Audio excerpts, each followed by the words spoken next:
젊은 세대한테 대한민국을 정오하는 교육을, 망국적 교육을 시키고 있는 정교조, 이 MBC 민노당 정교조도 지금 기존 법대로 집행을 하면은 다 해결되게 돼 있어요.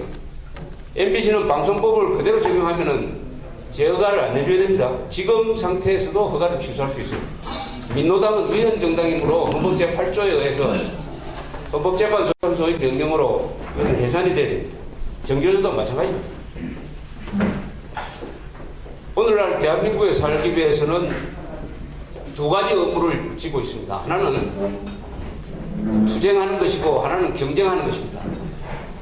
남북 대치관계에서 우리는 대한민국의 적과 투쟁을 해가지고 나라를 지켜야 되고, 동시에 시장 경제하에서 세계 시장에 나가가지고 외국 상품과 외국 기업과 경쟁을 해서 우리의 경제와 복지를 지켜야 됩니다.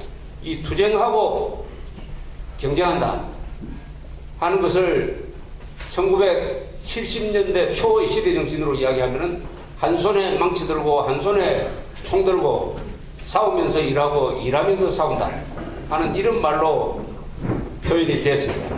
그 시대적 명제가 지금도 변함이 없다고 생각합니다. 그것은 남북관계의 본질적인 의미가 있기 때문입니다. 남북관계를 여러 가지 복잡하게 이야기하지만은 그 핵심적인 본질은 뭐냐?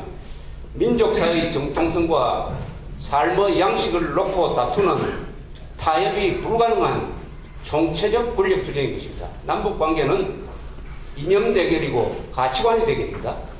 무장 대결이기 때문에 이것은 타협이 안 됩니다.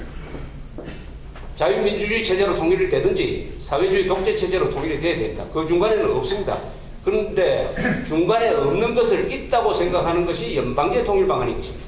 연방제 통일 방안은 북한이 연방제 통일 방안을 내놓고 그 다음에 연방제 통일을 하는 마당에 주한미군 왜 필요하느냐, 국가보안법 필요 없다, 이런 식으로 해가지고 주한미군을 철수시키고 하려는 하나의 위장된 적화 통일 방안이라는 것은 뭐 더 이상의 설명이 필요 없을 것이라고 생각을 합니다.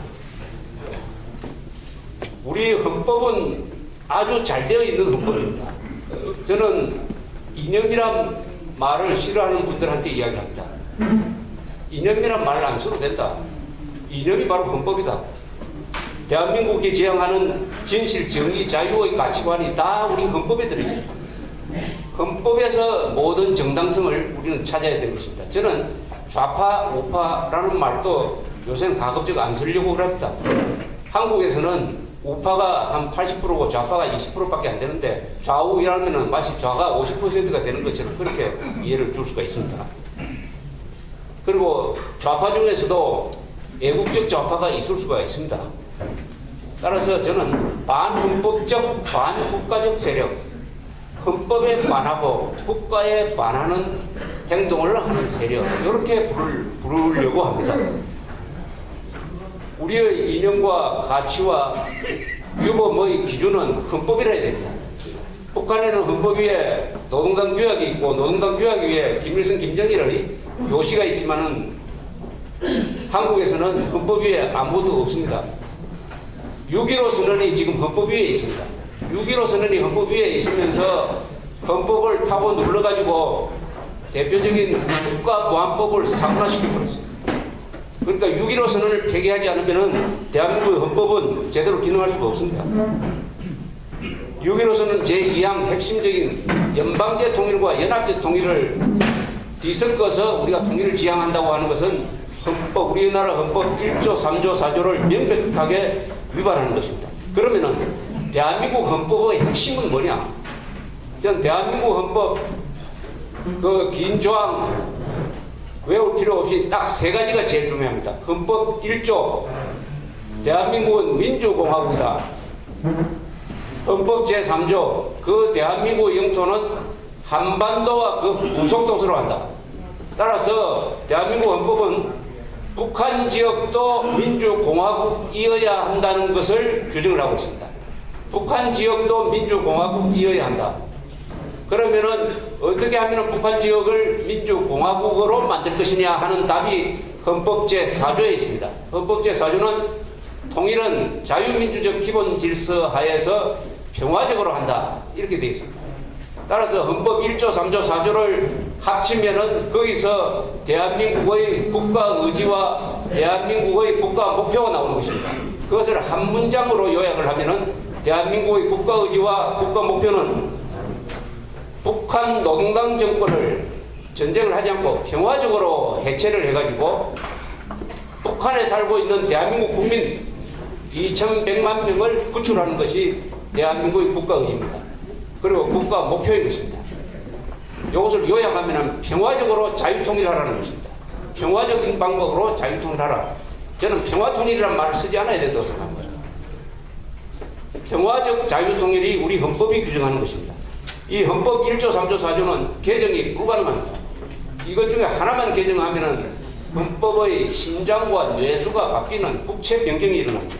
우리가 가끔 헌법 제3조를 개정하자 하는 아주 위험천만한 이야기를 하고 있는 것은 우리 헌법에 대한 이해 부족에서 나오는 것입니다. 우리 헌법 제3조 대한민국 영토는 한반도와 그 부속 도서로 한다. 이런 규정이 있기 때문에 우리가 일단 유사시에 중국이 북한에 개입하는 것을 저지하고 우리의 헌법을 근거로 해가지고 우리가 북한을 흡수 통일할 수 있는 것입니다. 만약 그 조항을 없애버리면은 우리는 통일을 포기하게 되고 북한을 반국가 단체가 아니라 국가로 인정하게 되는 것입니다. 우리의 국민적 가치관 중에서 또 하나 핵심적인 것은 북한을 절대로 국가로 인정해 주서는 안 된다는 것입니다. 북한을 권력의 실체로는 인정합니다.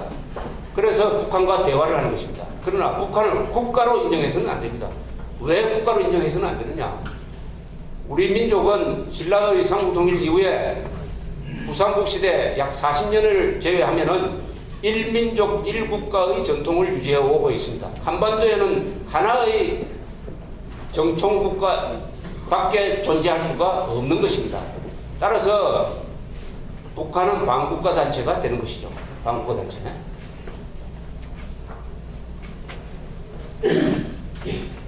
대한민국은 지난 60년 동안 대충 4가지를 성취를 하고 2가지 과제를 두고 있습니다. 4가지 과제는 건국하고 6.25 때 나라를 지켜내고 산업화를 하고 민주화를 했습니다. 이 4단계를 한마디로 이야기하면 국민국가 건설 과정이고 근대화 과정입니다. 앞으로 남은 숙제는 뭐냐? 2가지죠. 자유통일하고 인류국가 만드는 것입니다. 대한민국은 미래가 결정되지 않았습니다. 1953년 이후에 50년 이상 평화가 계속되니까 이대로 가만히 있으면 저절로 자유통일되고 인류국가로 갈 수 있다고 생각하는 것은 거대한 착각입니다. 우리는 언제 무너질지 모르는 뚝 밑에서 살고 있습니다. 오늘 저녁에 김정일이가 발작을 해가지고 인민군한테 돌격 명령을 내릴 때 북한에서 못하겠다고 할 사람 아무도 없습니다. 적화통일하면은 야만 상태로 갑니다. 지금처럼 분단고착이 오래 가면은 서로 민족끼리 내출혈을 해가지고 다 체력을 소모해가지고 아마 삼류국가로 다시 후퇴할 것입니다. 자유통일을 해야 우리가 인류국가로 갈 수가 있습니다. 우리는 지난 60여 년의 건국과정, 국민국가 건설 과정 아직 끝나지 않았습니다. 이것은 민족통일국가를 만들어야 됩니다. 과정에서 4가지 발견을 했습니다. 해양정신, 상무정신, 기업가정신, 그리고 자주정신.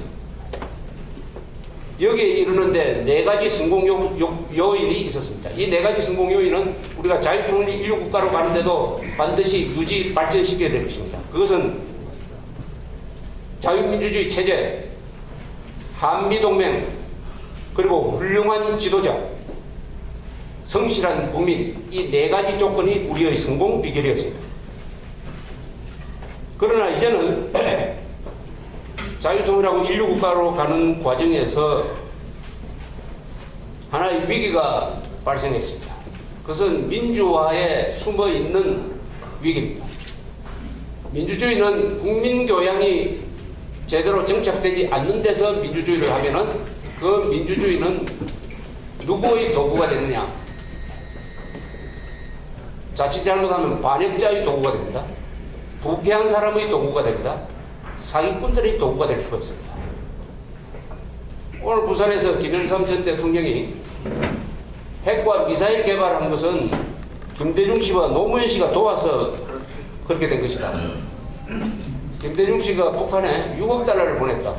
5억 달러로 알려져 있는데 6억 달러를 보냈다. 이런 이야기를 했습니다.